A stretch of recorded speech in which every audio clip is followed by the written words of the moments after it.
Hi guys, it's Blackie for Shaman's Forge Bushcraft.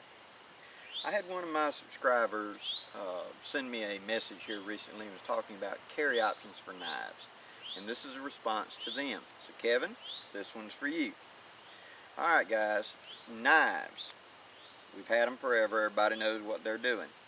But the question is how to carry it.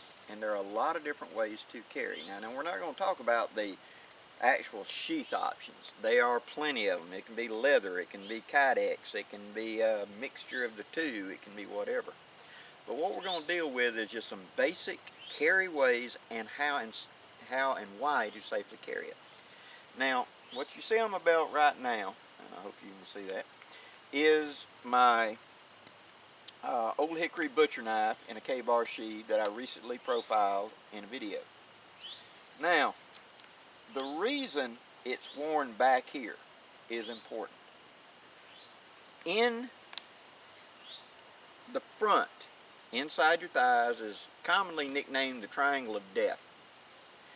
That's because there's a bunch of very big veins and very big arteries inside the groin area of a human being and very close to the surface, easily damaged by a poke, a stab, or a slice.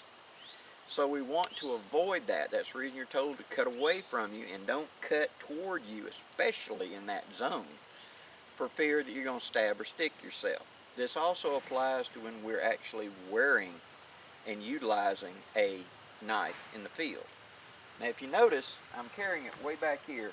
It's just past my hip bone on the back. That's because it's damn near impossible for me to fall on that blade. If the blade should shear through the sheath, I might get a tip of a calf to it, the bottom of a calf, maybe, but none of the big vital important areas are going to come up with it. It's easily accessible by hand there. I can put it back one-handed there, but should I fall on my side, I'm not going to land with it directly on my hip bone and act like a wedge and cause more injury to me, i.e. breaking my hip. Quite often I see guys stay with these great big elaborate knife sheaths. Some of them are like that thick, you know, with pouches and pockets and all this stuff sticking out here, and it's the size and thickness pretty close to a brickbat. And should you fall bam on it on a hip, that's a focused hit onto a bone. That's pretty bad. So I carry my knives past that point toward the rear, and therefore is less likely. Also, I'll put a canteen like in front of this. Something that is collapsible, not that strong. A canteen, if I fall on it, will usually just crush rather than actually hurting me. The lid will pop off and relieve pressure rather than actually harming me severely. But I want to carry my knife back around behind the hip. Now, different ways of carrying a knife. Doesn't have to be a big knife. I carry pocket knives not only in the pocket, but I also carry them on little doodads like this. This is just a nylon rigger's pouch, and inside of it I've got an old and used trusted friend of a old trapper that I've had for God knows how many years. But it rides securely also when I carry this back here, and it's easy to access quickly. It's out of the sight, it's out of the way, and it's not going to hang up me going into my side pocket or going into my wallet pocket. It's in that interim in between. So this is a good way to carry something. You see a lot of people carry multi-tools and things like that in something like this. And this is a good way to carry it. Again, a good place to put it is back there right behind your hip bone. Neck knives.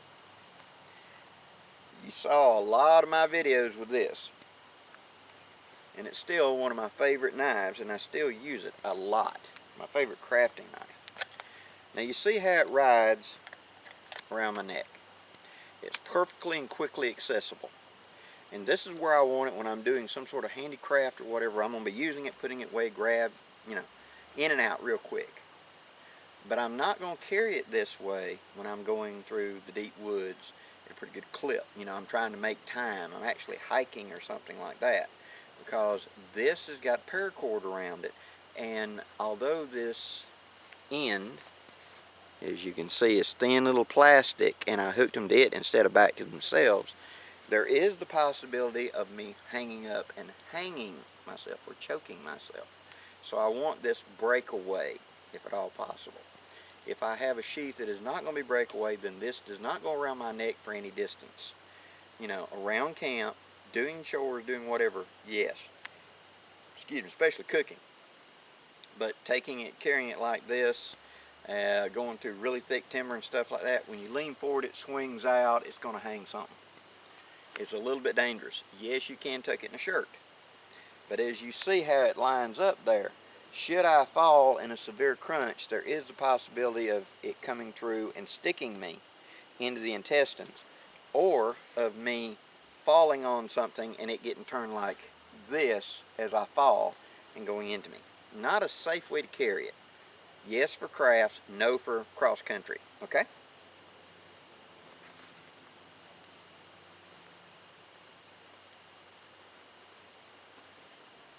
Now,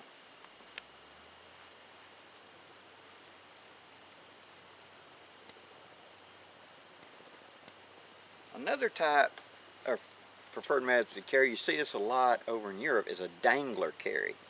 And what I've done here, this is my Condor bush loader. And what I've done is I've added one of these big old black carabiners to the back of it.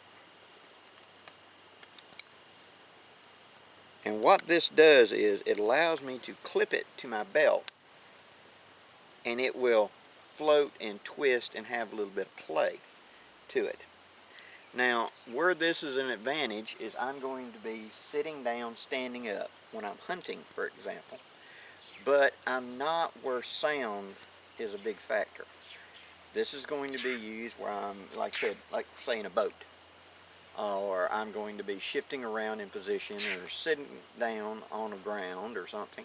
By clipping this to that right there, so you can see that, it will float out of the way, but always come back to center. If I sit down, it'll simply kick out to the side, or it'll simply roll.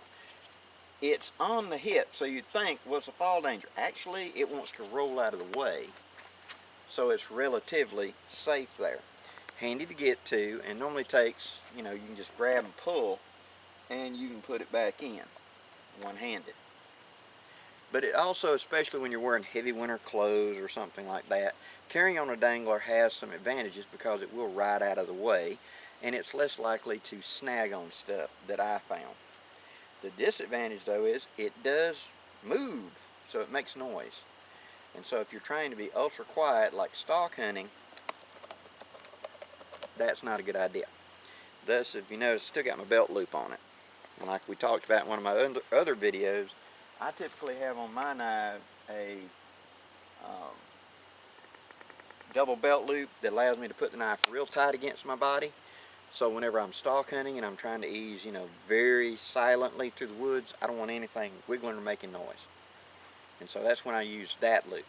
This dangler loop or standard loop should float a little bit and allow the knife to flex as my body flexes. Because if you got a knife that's tight up against you and you have to lean that way and it's digging into your ribs, if a knife isn't comfortable, you're not going to want to carry it. Okay? Finally, this is the knife that I use in Living History. This is a French trade pattern by Billy Watson. This was the first one he ever made. And it goes back nearly 20 years with me. It's got this hook. Now this type goes through the belt like this and sticks back past the hip like that. Easily in and out right there.